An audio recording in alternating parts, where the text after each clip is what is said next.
Hello there, this is Teacher Mukul. Today in this video I will be talking about different rules of simple present tense and how we can use them to frame positive, negative and interrogative sentences.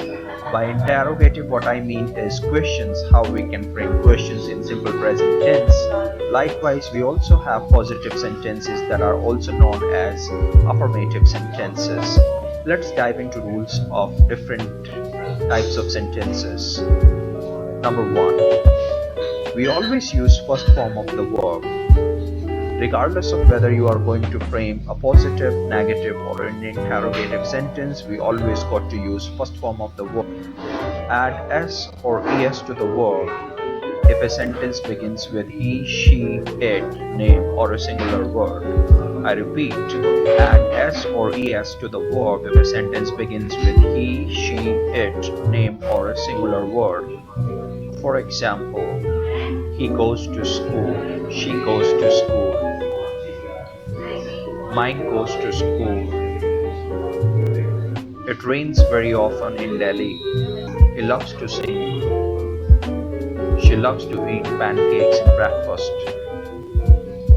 All these sentences begin with either he, she, it, name or a singular word, and that's why we added s or es to the verb. As opposed to that, if a sentence begins with I, we, you, they, or a plural word, we are not supposed to add s or es to the verb. It's a common mistake. I often hear a lot of students either adding s or es to the verb in simple present tense when it's not necessary. I mean, even when a sentence doesn't begin with a he, she, it, name or a singular word, and I at times see them adding s or es to the verb when it's not necessary, and they forget to add s or es to the verb when it is actually necessary. So even when a sentence begins with he, she, it, name or a singular word, they just forget to add s or es to the verb. And that's a big mistake, and that's an unacceptable mistake, and that's one of the most common mistakes made by students while speaking. Rule number 3. In order to frame a negative sentence, we use don't or doesn't in simple present tense. Don't is used with I, we, you, they or a plural word, and doesn't is used with he, she, it, name or a singular word. They are both followed by the first form of the verb. For example, he doesn't drink milk in breakfast. He doesn't like to hang out with his friends on Sundays. She doesn't live in Delhi. She doesn't know how to speak English. She doesn't like noisy neighborhood. She doesn't like to travel by metro. He doesn't know how to speak Spanish. He doesn't love India much. It doesn't rain that much in New York. We don't know how to speak English. We don't have enough money to buy a big car. We don't have much time to watch one more movie today. Rule number 4. In order to frame an interrogative sentence, all we need to do is to put either do or does at the beginning of a sentence, followed by a pronoun along with the first form of the verb. Now, how to decide whether to put do or does at the beginning of a sentence? The answer to that question is pretty simple. If you are going to be using pronouns like I, we, you, they, or a plural word, you can put do at the beginning of a sentence.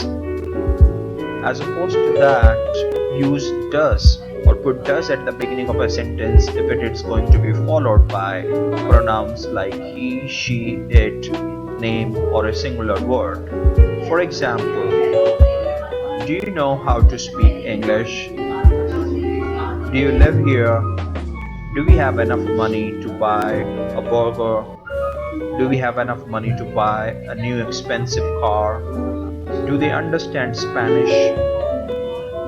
Do they always eat non-veg food? Does he live in Delhi? Does she like music? Does she like vanilla ice cream?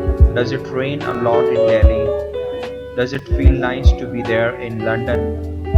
These are some of the examples of interrogative sentences, and they will help you to understand how you can use do or does, or how you can either put do or does at the beginning of a sentence to frame an interrogative sentence in simple present tense. Let's have a quick recap. Rule number 1. We always use first form of the verb to frame a positive, negative, or an interrogative sentence in simple present tense. Rule number 2. Add s or es to the verb if a sentence begins with he, she, it, name, or a singular word. Do not add s or es to the verb if a sentence begins with I, we, you, they, or a plural word. Rule number 3. Use don't or doesn't along with first form of the verb to frame a negative sentence. Rule number 4. Put do or does at the beginning of a sentence to frame an interrogative sentence or a question in simple present tense. Finally, we have come to the end of this video. I hope you had a great time watching this video. You can also try framing some positive, negative, or interrogative sentences in simple present tense and post them in the comment section below. The more sentences you frame, the better understanding you will have, and you will also figure out where exactly you stand, and you can just learn and improve and grow and move from one level to another. So if you have any questions, please feel free to post them in the comment section below, and I will write back to you at the earliest. That's all for today. Bye for now. Keep watching and keep learning. See you soon. Have a great day. Bye bye.